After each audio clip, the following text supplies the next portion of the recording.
Good morning students. आज हम new chapter 7 start कर रहे हैं। उत्पादन की अवधारणा। उत्पादन की अवधारणा। उत्पादन को समझने से पहले हमें उपयोगिता को समझना होगा। उपयोगिता क्या होती है, इसके बारे में हम लोग पहले भी डिस्कस कर चुके हैं। किसी वस्तु अथवा सेवा के प्रयोग से मिलने वाली संतुष्टि उपयोगिता कहलाती है, या किसी वस्तु अथवा सेवा में जो मानवीय आवश्यकताओं को पूरा करने की जो शक्ति होती है वो क्या कहलाती है, उपयोगिता। जैसे हमें बहुत तेज भूख लग रही है, तो भूख को मिटाने के लिए हम जो खाना खाते हैं उससे जो हमें संतुष्टि मिलती है वो क्या कहलाती है, उपयोगिता।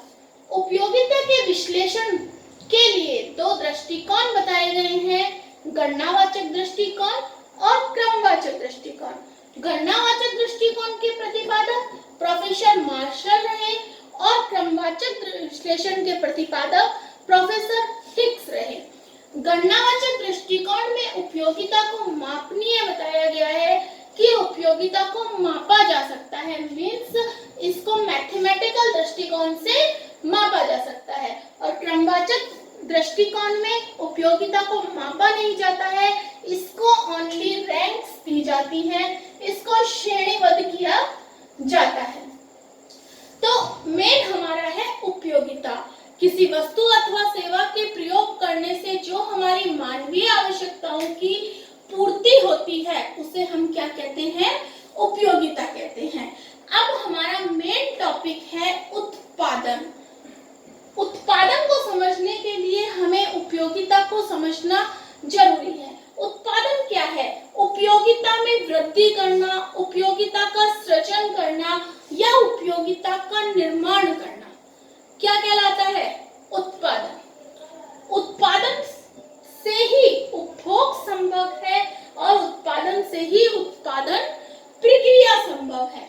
तो उत्पादन का मेन मोटिव क्या है हमारा, उपयोगिता। उपयोगिता का सृजन करना या उपयोगिता में वृद्धि करना ही हमारा उत्पादन कहलाता है। किसी भी देश की राष्ट्रीय आय या प्रति व्यक्ति आय भी किस पर निर्भर करती है, उस देश के उत्पादन पर। तो अब हम उत्पादन का अर्थ लें तो उत्पादन का अर्थ क्या होगा, किसी वस्तु की उपयोगिता में वृद्धि करना या उपयोगिता का निर्माण करना। अब वस्तु की उपयोगिता में वृद्धि करने, इसको उत्पादन कैसे कहेंगे, मीन्स किसी वस्तु को प्रयोग में लाने लायक बनाना। यहाँ पर उपयोगिता में वृद्धि करना या उपयोगिता का निर्माण करने से क्या आशय है, हमने पढ़ा उपयोगिता का अर्थ मानवीय आवश्यकताओं की संतुष्टि से है। अब मानवीय आवश्यकताओं की संतुष्टि में ही वृद्धि करना या निर्माण करना उत्पादन कहलाता है। तो किस तरीके से किसी भी वस्तु को उपयोग में लाने लायक बनाना क्या कहलाता है, हमारा उत्पादन। जैसे फॉर एग्जाम्पल के लिए मिट्टी है, मिट्टी की कोई वैल्यू नहीं है, मिट्टी की कोई ऐसे प्राइस नहीं है, उसी मिट्टी से हम खिलौने बना देते हैं, उसको काम में लाने लायक बना देते हैं, उसकी उपयोगिता में वृद्धि कर देते हैं। तो क्या हो गई, उसकी उपयोगिता में वृद्धि हो गई, तो वो क्या कहलाएगा, उत्पादन।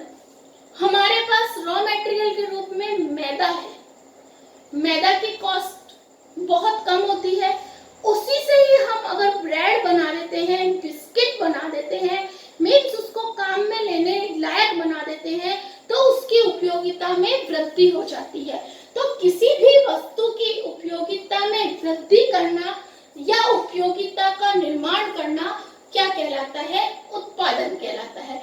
उत्पादन के लिए विभिन्न अर्थशास्त्रियों ने अपनी अलग अलग डेफिनेशंस दी हैं। जैसे एल्फ्रेड मार्शल क्या कहते हैं कि उपयोगिता का सृजन करना ही, उपयोगिता का सृजन करना ही उत्पादन है। फ्रेजर कहते हैं कि उपयोगिता की पुनः स्थापना करना, मीन्स पुनः स्थापना का मतलब क्या हो गया, उपयोगिता में वृद्धि करना। इसी तरह से जॉन कहते हैं कि किसी वस्तु के इनपुट को आउटपुट में बदलना, मीन्स जो हमारे पास रॉ मटेरियल है उसको हमें उपभोग योग्य बनाना, इनपुट को आउटपुट में बदलना ही क्या है, हमारा उत्पादन है। तो कहने का मतलब क्या है कि उत्पादन एक विशेष प्रक्रिया है। इस प्रक्रिया के द्वारा किसी वस्तु या सेवा की मानवीय आवश्यकता को संतुष्ट करने की क्षमता में वृद्धि या क्षमता का सृजन होता है। मतलब किसी वस्तु की एक विशेष प्रक्रिया है जिससे मानवीय आवश्यकताओं की संतुष्ट करने की जो शक्ति है उसका उसमें निर्माण होता है। नेक्स्ट टॉपिक आता है हमारे उत्पादन के साधन। हमने पहले भी पढ़ा है उत्पादन के साधन हमारे कौन कौन से हैं, भूमि, श्रम, पूंजी, साहस और तकनीक एवं प्रबंध। तो जो हमारे उत्पादन के साधन हैं उनको प्रकृति के आधार पर हम 5 भागों में बांटते हैं, भूमि, श्रम, पूंजी, तकनीक व प्रबंध, साहस व उद्यमशीलता। इसको हम शॉर्ट फॉर्म में भी लिख सकते हैं LANTE। अब हमने 2 वर्ड्स पढ़े, इनपुट एंड आउटपुट्स। तो जो उत्पादन के साधन होते हैं, जो हमारे